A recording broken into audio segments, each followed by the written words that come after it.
Good morning, everybody. Happy Thursday. Have an amazing show for everybody today. Packed show. What do we have, Krystal? Yes, we do. We got a bunch of guests and we got a lot of big news. So we're going to start the show with a full breakdown of the Gaza ceasefire deal, how it came to be, the different phases, some of the remaining question marks. We've got two different guests to give us analysis on that, Dr. Trita Parsi and Shael Ben Ephraim. We've had him on before. He's like a liberal Zionist who has a great view of the Israeli domestic political situation, which is becoming increasingly relevant as Netanyahu is sort of I guess pumping the brakes on the deal. Anyway, we'll get into all of the details there.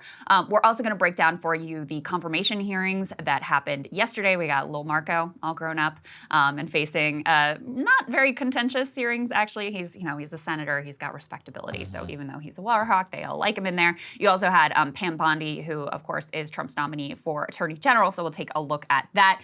Vivek has emerged, sort of. Trump is now pushing for him to be in the mix for that Ohio Senate seat that is being vacated by J.D. Vance. We'll break that down for you. Take a look at Jon Stewart ripping Republicans over their desire to withhold aid to California, or at least to put a bunch of stipulations to that aid to California and to L.A. as they continue to struggle with those horrific wildfires.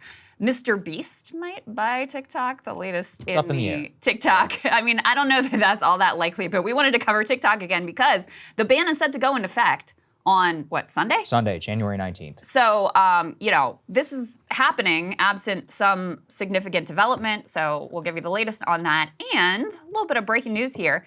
Faz Shakir, who is now the head of More Perfect Union, but previously ran Bernie Sanders' 2020 presidential campaign, he has just jumped into the race for DNC chair, and he's going to join me here live. A little bit of an exclusive he just announced yesterday. I don't know if he's done any other interviews yet, we may be the first. So I got a lot of questions for him. Be really interesting to hear what his vision for the Democratic Party is. Before we get to any of that, though, we have some big plans for the inauguration coverage next week. Yes, that's right. Make sure you guys are tuning in. We'll be streaming it here live on the channel. We'll give you our instant reaction to the inaugural address. Excited to see it. Already, Washington is abuzz. It's going to be a cold one for any of you out there who are attending. Please check the weather. It's going to be somewhere in the teens with the wind chill. Oh, it's going to be brutal. Yeah, it's going to be a brutal inauguration for the people who are attending. You really got to love Donald Trump to be out for that one. Please, if you are doing that. I've attended several of these inaugurations. People are never prepared. They're from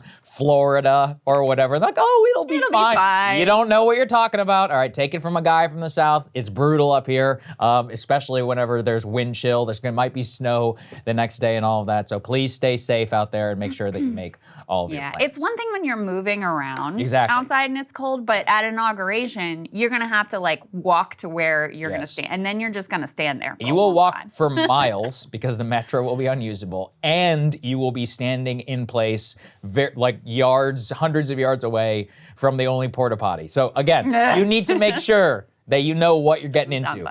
I hate to be a buzzkill, but I've seen too many. Didn't you look up the history of the coldest inauguration? Yes, I did. This might be the second coldest, maybe third coldest inauguration on record for what we have. Ronald Reagan's second inaugural, 1985. It was -4 degrees that morning. They actually canceled the inaugural parade because it was just too damn cold. So, anyways, we will have all of the coverage here live that you will need. We'll cover the ceremony, obviously, but I'm really interested to see what the actual inaugural address will be. I still think American Carnage is one of the most unique inaugural addresses literally ever given in U.S. history, just because of the tone. I mean, there's literally never been a president who has come in, even FDR in the middle of the Great Depression, gives this optimistic speech. Trump chooses the opposite. I think fundamentally that was actually a political genius point, and it's one that he has used now to come back and assume the Oval Office. So anyway, giving away some of my commentary, but I think you guys are really going to enjoy our coverage. And then next day on Tuesday, we'll do a live show as well, because we are expecting a flurry of executive orders, and there's going to be news coming in. It's going to be a really big week here for the show. So sign up if you can, breakingpoints.com, etc. And we will be live here no matter what. All right, let's get to some rare but excellent news. That's right. In the Middle East, a ceasefire deal has been achieved. There are a couple of question question marks and caveats. We'll get to those in a moment. But let's start with the celebration in the streets of Gaza. I mean, these people, these Palestinians have suffered. They've been in terror. And by the way, Israel is continuing to bomb in the Gaza Strip up until the moment when the deal is supposed to go into effect. So there's still plenty of carnage there going on. But we can go ahead and put these celebrations up on the screen.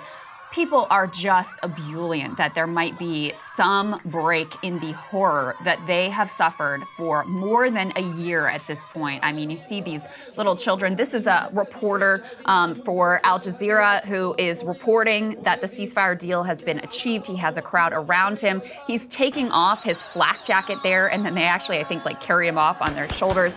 People here parading through the streets, so happy. Part of the ceasefire deal is not only the a cessation of the carnage and the bombing and the snipers, but also increased food aid. We know that resources have been just incredibly, incredibly scarce. More of the children of Gaza out in the street dancing, and it's so beautiful to see them so happy. Doctors in the hospital also celebrating. I cannot imagine what these people have seen, what horrific wounds they have treated, the number of dead they have had to carry out.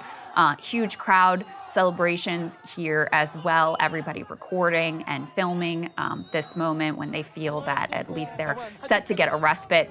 And then this is some, I don't know if it's Hamas or Palestinian Islamic Jihad, but some fighters who are feeling comfortable to emerge here as this deal is announced, which, that was included very intentionally because, as we've been saying from the beginning, Saagar, Israel was not able to wipe out Hamas. They, in fact, Tony Blinken just came out this week and said, actually, we estimate that they have recruited about as many fighters as they have lost. So, it's predictable from the beginning that accomplishing that objective, that maximalist objective from Israel, at least through military means, was going to be impossible. And yet we do have this ceasefire deal that has been achieved, in large part because Donald Trump was willing to actually apply a little bit of pressure to the Israelis and to Benjamin Netanyahu specifically. Let's put this ceasefire agreement up on the screen so you can see these phases. And this is going to be relevant as we talk about how this might unfold and some of the question marks and caveats to this actual deal. But let me just read through the outline here. This is the draft. This, by the way, is the exact same deal that was crafted back in May under Joe Biden that Hamas agreed to and the Israelis backed away from. So we've had months of slaughter and carnage to achieve nothing other than additional horror. This was the original deal. So in any case, phase 1, 42 days, Hamas is going to release 33 hostages, including female civilians and soldiers, children and civilians over 50. Israel is going to release 30 Palestinian prisoners for every civilian hostage and 50 for each female soldier who's being held hostage. There'll be a cessation of fighting. Israeli forces will move out of populated areas but remain on the edges of the Gaza Strip.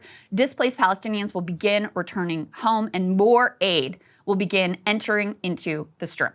Okay, that's phase 1, 42 days. And that is set to go into effect Sunday if Bibi Netanyahu doesn't blow up the deal, which we'll talk about in a moment. Phase 2, 42 days. Declaration of, quote, sustainable calm. Hamas frees remaining male hostages, both soldiers and civilians, in exchange for a yet-to-be-negotiated number of Palestinian prisoners and a full withdrawal of Israeli troops from the Gaza Strip. Phase 3, you have the bodies of deceased Israeli hostages, and we're not sure how many there are of those at this point, exchange for bodies of deceased Palestinian fighters, implementation of a reconstruction plan in Gaza, still very little details in terms of how that will work and who will govern in Gaza, and all of that is still major question mark. Border crossings for movement in and out of Gaza are reopened. I referenced before, we can put this up on the screen, this tear sheet, and we talked about this a little bit, and Ryan and Emily talked about this a little bit as well. This is behind the scenes of how this deal went down. As I said, the contours of this deal have existed since May when Hamas agreed to it, and Bibi Netanyahu and Bezalel Smotrich and Ben-Gvir, who was out there bragging about how he tanked multiple potential ceasefire deals. They were the primary obstacles. Them and the fact that the Biden administration was never willing to apply any pressure whatsoever, and actually are out now admitting that they never applied any pressure whatsoever. So they say in this article from the Times of Israel, and similar things have been reported in other outlets as well, a tense weekend meeting between Prime Minister Benjamin Netanyahu and incoming Mideast envoy Steve Witkoff led to a breakthrough in the hostage negotiations, with the top aide to U.S. President-elect Donald Trump doing more to sway the premier in a single sit-down than outgoing President Joe Biden did all year. Two Arab officials told the Times of Israel on Tuesday Witkoff has been in Doha for the past week to take part in those hostage negotiations as mediators try to secure a deal before Trump's January 20th inauguration. On Saturday, Witkoff flew to Israel for a meeting with Bibi at the premier's Jerusalem office. During the meeting, Witkoff urged Netanyahu to accept key compromises necessary for an agreement. The two Arab officials on Monday told the Times of Israel on condition of anonymity. So that is how it went down. And, you know, the Biden people aren't really even disputing this. There's a lot of consternation here. Absolutely. Because they're so upset that Trump is getting credit for the deal. No honest analysis can say that they had anything to do with the completion of. I keep thinking about this. So Brett McGurk, and a lot of people who are watching the show, they may not even know who he is. Brett McGurk has been involved in U.S. Middle East policy since I was a small child. He has worked for every U.S. president since George W. Bush. He was in Iraq. He worked for the coalition. Of every Middle Eastern disaster that this country has gotten involved in. He was working for the Coalitional Provisional Authority in 2003 when I was in grade school. Has basically not left government service since. Living in Doha basically for the last 2 years, trying to get a ceasefire deal. Steve Witkoff built the Fontainebleau Casino in Las Vegas. Okay, so just so we're talking about here. The guy who built the casino was able to close this deal in 2 months. And I'm like, okay, so either, you know, these foreign policy people are idiots, their bosses are, you know, just have no experience. Maybe the myth of like people who have no experience in government are actually better at government, all of the above. I mean, obviously, I'm simplifying things. But how extraordinary is that? I mean, I think the obvious answer is they didn't want a deal. Because if you did, it was achievable. And, you know, people were mocked, like myself, for saying, like, no, if you want this to end, it will end. Period. And, you know, there were all these people on, oh, you think he's just got a magical ceasefire button in the office or he could just pick up the... It's like, actually, I do. Yes, I do think that. I do think that if Joe Biden picked up the phone, or one of his credible emissaries, or it's Tony Blinken or Jake Sullivan or whoever the hell, picked up the phone and said, we're done. It's over. We are not shipping any more weapons. You are going to wrap this up. You are going to accept this deal that Hamas has accepted and deal with the political fallout. Yes, I do think it would have been over. And that has now been 100% proven correct. Now, in terms of some of the remaining question marks, okay. Number one, I think the most obvious thing is, like, what is Trump offering in exchange for this? And there's three things that people float. Number one is Saudi normalization.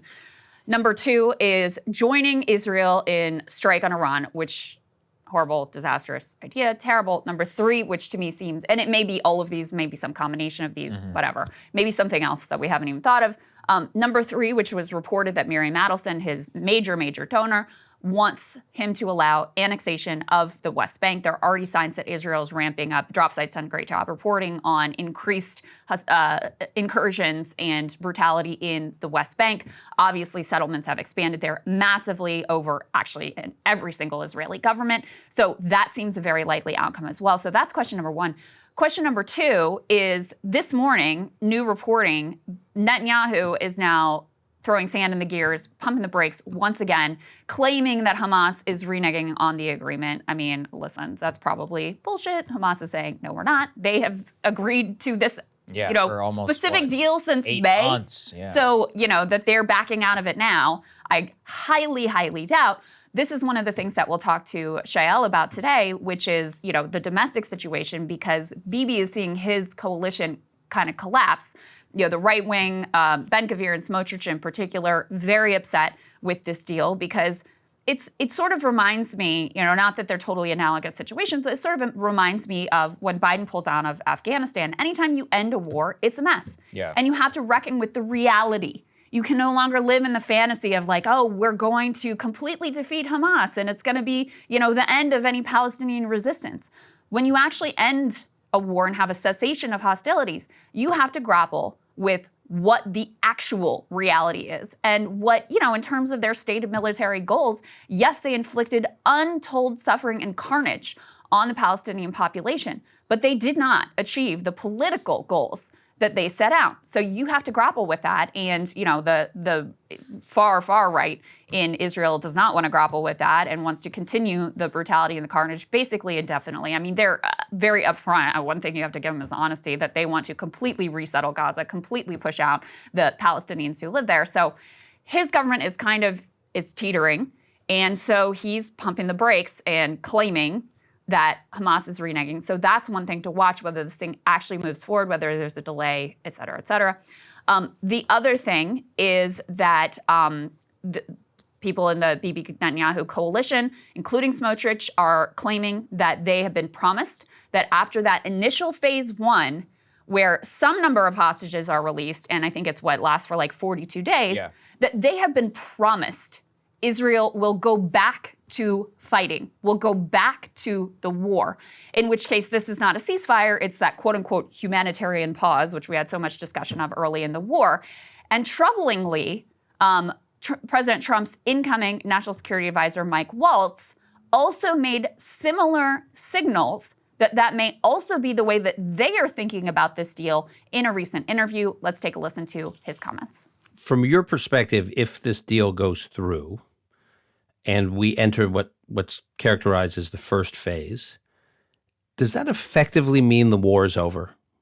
Does a ceasefire mean that its work is done in Gaza for the foreseeable future? Well, I certainly think Hamas would like to believe that, but we've been clear that Gaza has to be fully demilitarized. Hamas has to be destroyed to the point that it cannot reconstitute, and that Israel has every right to fully protect itself. So, all of those pieces, all of those objectives are still very much in place. Look, I mean, October 7th was a terrible day. They put everybody in a terrible position, including the Palestinian people of Gaza, whom they regularly hide behind and are willing to sacrifice and have sacrificed for their own sick ends and objectives. And so we need to get our people out, and then we need to achieve those objectives in this war. So he's asked there straight out, does this mean the end of the war? And he's basically like, no, we're going to quote unquote demilitarize Gaza, which is, again, the maximalist rhetoric that the Netanyahu government has been engaged in. But let me give the caveat, which is he didn't say, yeah, we're going to allow them to go back in. I am skeptical of how all this is going to play out. I think the most likely scenario is the one that you're saying, that the government, the Bibi Netanyahu government will survive, that they will just simply have to go in after 42 days. All the caveats here. Already we have instances of U.S. pressure. The thing is that we understand about Trump is it's not just about the hostages, it's about chaos. He doesn't want to deal with a massive reignition of protest movement or of the seeming fall apart of his framework that he puts forward. All the rhetoric that they are using, listen, we've heard all this crap before, right? The Taliban will never govern Afghanistan until, you got to cut some deals with the Taliban. We'll be like, oh, they've changed their stripes. We're dealing with the political party. I mean, the Arabs themselves, there's a long history of you have a Muslim Brotherhood, then you have the political arm of it, and you just deal with them and you say that these are the people that are it. The terrorists, we're just going to ignore them. So there is wiggle room here, I think. Another thing is 42 days is a long time. All right, so that's a lot of people for people in Israel who have to ruminate on what's happening. Do we really want to go back to this? How many, what was it? I think Ryan said this. 500 IDF soldiers have been killed since that ceasefire deal has been on the table. So if you're an Israeli family, you want your guys to go back into the brink. Their economy is teetering, by the way. You have all these young men who are in military service. There's a huge economic shortage, labor shortage in Israel. They've got financial problems of their own. The war costs, hundreds of billions of shekels, per day or whatever. So if you put all this stuff together and you actually tamp things down, to restart it is gonna require a lot. That's here. Then here in our domestic political situation, there are a lot of things that can happen. One of the reasons why that they don't necessarily want to do this is when those IDF soldiers pull out and people start to go back in, now the camera's going to come out. Now the BBC crews are going to be able to go in. Now Clarissa Ward and Trey Yinks and all these guys are not going to be having IDF military escorts. They're going to be on the ground doing whatever they want to do. And now we're all, mass grave, who knows what they're going to dig up, right? Israelis are afraid of. Yeah. So when we get the full picture of all of this, will Trump really want to be in the Oval Office and allow, again, this chaos? This is put humanitarian things aside. Do you want to see, a full-on reignition of the conflict? And then, look, 42 days is not just a long time for the Israelis. 42 days is a long time for Israel, or for Hamas, for Palestinian Islamic Jihad. That's 42 days of stockpiling weapons, building IEDs, redoing battle plans. They get to go back into North Gaza. I wouldn't want to be an IDF soldier that has to go back into territory that you just walked out of, that was allegedly secured. So there's a lot of things that could happen here, which may lead to implementation of phase 2 or some sort of new phase 2 agreement. I wouldn't count the Arabs out of this either. The UAE, the Saudis, and others, they have got much better relationships with Trump than they ever did with the Biden administration. They do not want to see this war continue. Remember also that they have leverage on us as well through oil and others. Biden was never really able to pull any of this off. I mean, that's really what I can come down to. Like, clearly the Biden people either didn't want a ceasefire deal or were just so inept and incompetent or unable to see American power for what it was, that they weren't able to get this done. And I mean, that's just, I can't get away from this. It's like, oh, America is a superpower. I always thought it was. It's like, it turns out whenever you do provide somebody 98% of their political support and their weapons and all that, you can just tell them what to do. Yeah, you just be like, no, it's not happening. Yeah. And then it won't happen. No, that's why, I mean, I think they did not want a ceasefire deal. I mean, that's the conclusion that I've effectively come to because, I mean, they had every opportunity to secure one. And, they have at least somebody with 3 brain cells to rub together to figure out that that was a possibility. I think all of the tense conversations, blah, blah, blah. In fact, there's even reporting that Blinken, some of the comments that he made, actually undermined some of the negotiations that were ongoing. And yeah, I think that was intentional. I think they did not really want a ceasefire deal, and that's why there was no ceasefire deal. Just to make a little bit of the counter case, well, here's what I'll say about in response to you, Saagar, which is I think it's clear this will, whether the deal continues into phase 2, it will come down to Trump. Because 100%. I think Bibi Netanyahu left to his own devices, they're going back in. I mean, he's basically promising parts of his coalition, we're going back in an attempt to try to rescue his own political career. So, what they're going to see over 42 days' time is effectively Hamas retaking control of government. And for the Israeli right, that is not going to be an acceptable outcome. So I think there will be tremendous pressure on Bibi Netanyahu to go back in some fashion. Is that the complete war that has been operable for most of this conflict post-October 7th? Is that more of the, sort of typical, more limited, I mean, still horrible, but more limited, mowing the grass type of operations? Is that retaking the Philadelphia corridor? What does that look like? I don't know, but I think without Trump exercising significant pressure after that phase 1, this war will restart. And so then it comes down to how he perceives his own interest and how he thinks about this deal, which is why it is troubling the comments here from Mike Waltz, because the other way Trump might look at this is, I get to say I got the hostages out, and there will still be some hostages remaining, but the Americans will be out, and the women and children will be out, the elderly will be out. He can say, I got the hostages back. I got a deal where, Biden was never able to. He's able to embarrass and humiliate Biden, which is something that I'm sure he enjoys. And you know what? Whatever motivates him to get some peace with the Palestinians, go for it. Yeah, right. Go for it, right? But he's got other interests like Barry Madelson and others in his coalition who very much want to see a return to these hostilities. You see, it was interesting reading Ben Shapiro's analysis / cope about this deal. He very much is looking at it this way of we'll get some hostages out and then they're going to be right back to it. There's a lot of wish casting out. Yeah. So can I end with this before we get to Trita Parsi? Yes. If you guys want Trump to go in the direction, look, Donald Trump is never going to be the greatest friend to the Palestinian people. But let me tell you what Trump loves, being called a peacemaker. Give him credit for the deal.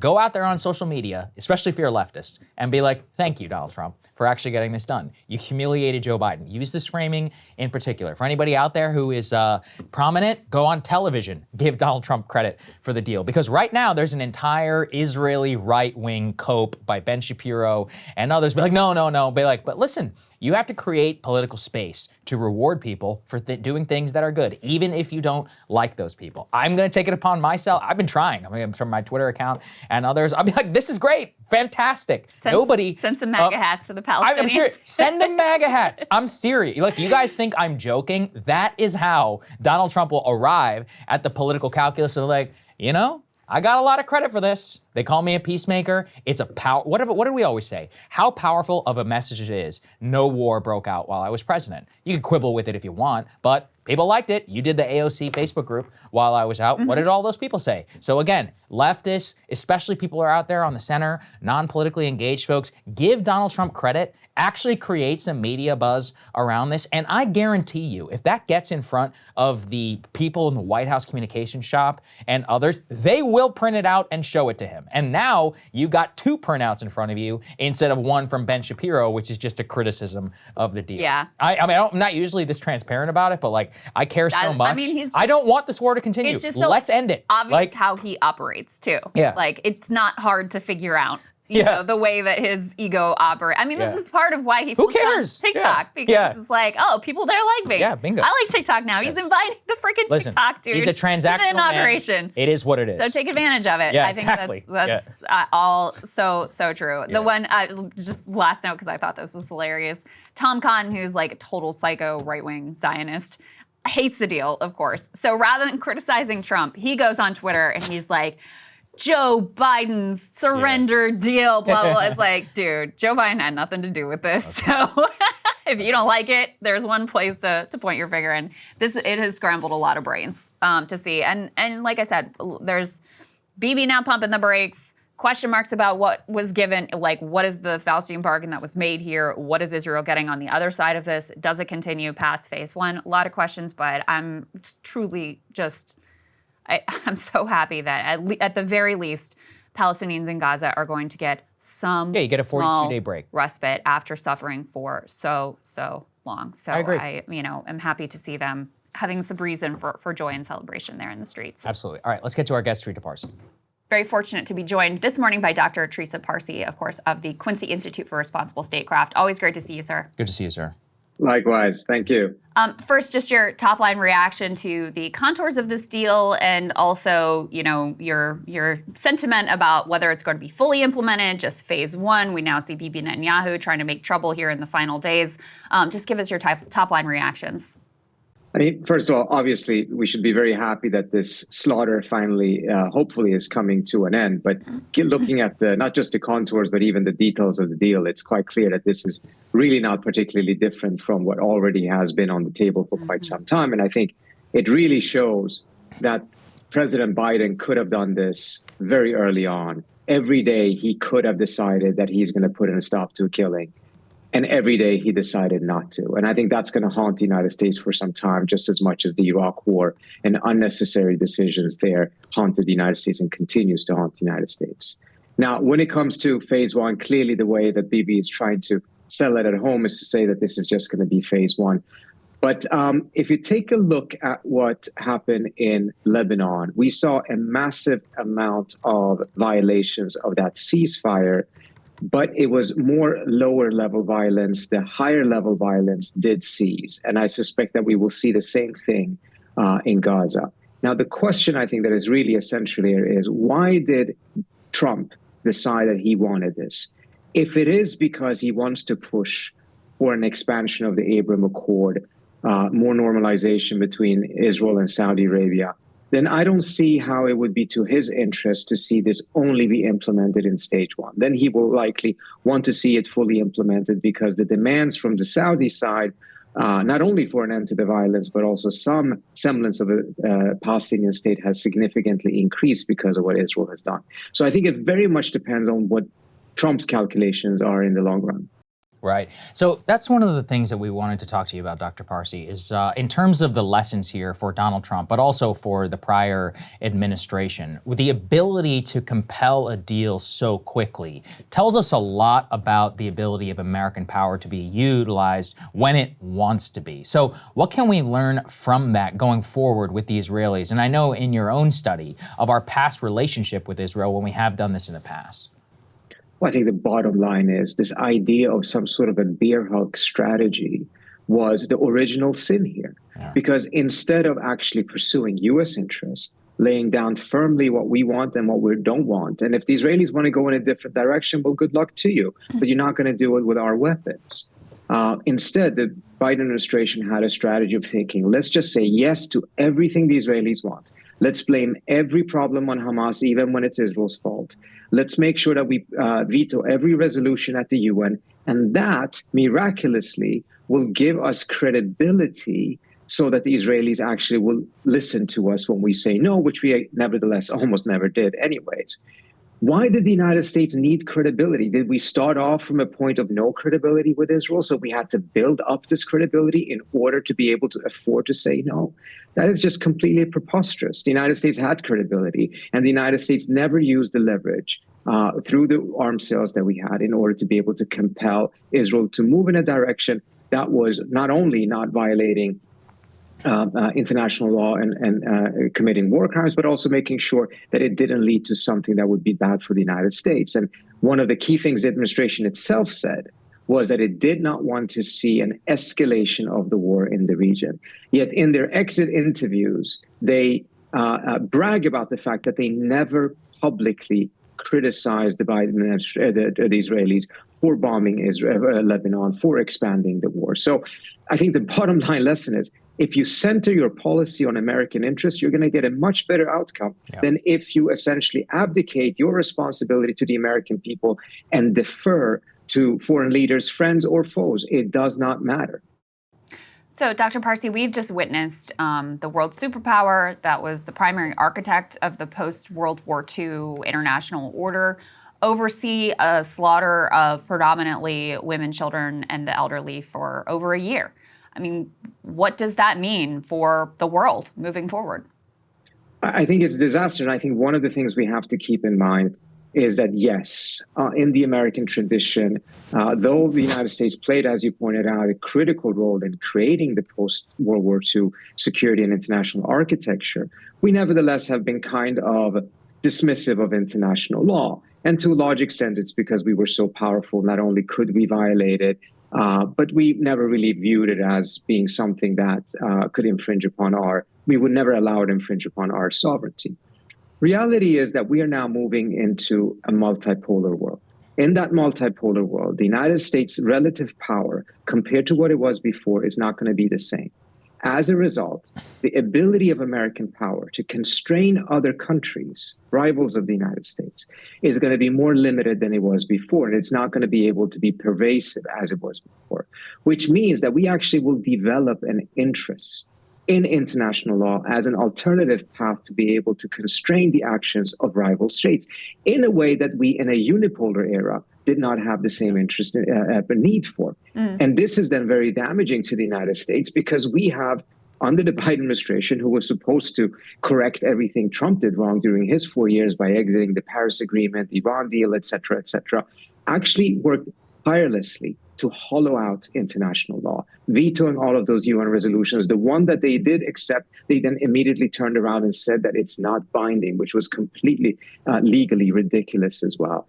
We've seen their reactions to the ICC, to the ICJ, all of those different things. I understand from an immediate political interest, folks on the right and the left may not like, but in the future world where we are not going to be as powerful as we have been in the last few decades, we're actually going to need some of those constraints.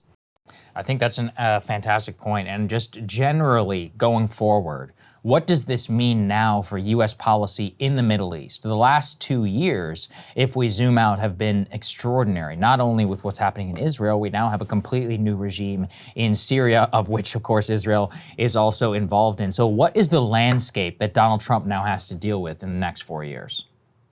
It's a completely different landscape. On the one hand, as you pointed out, the Turks are in a very significant rising position because their allies, this Al-Qaeda offshoot, has won in Syria and has taken over that country, which actually is interesting. You know, the Turks are now going to be much stronger rivals of the Iranians, but they're also bumping up against Israel in Syria. The Israelis have annexed even more territory of the Syrian state. And the current Syrian leaders are trying to present the view of unifying Syria, being Syrian nationalists, which is very interesting, given that they came from Al-Qaeda, and Al-Qaeda was a movement that viewed itself as universal, that rejected the very existence of these type of states, rejected the idea that there should be states of this kind, because there should just be one Muslim entity, an ummah, essentially.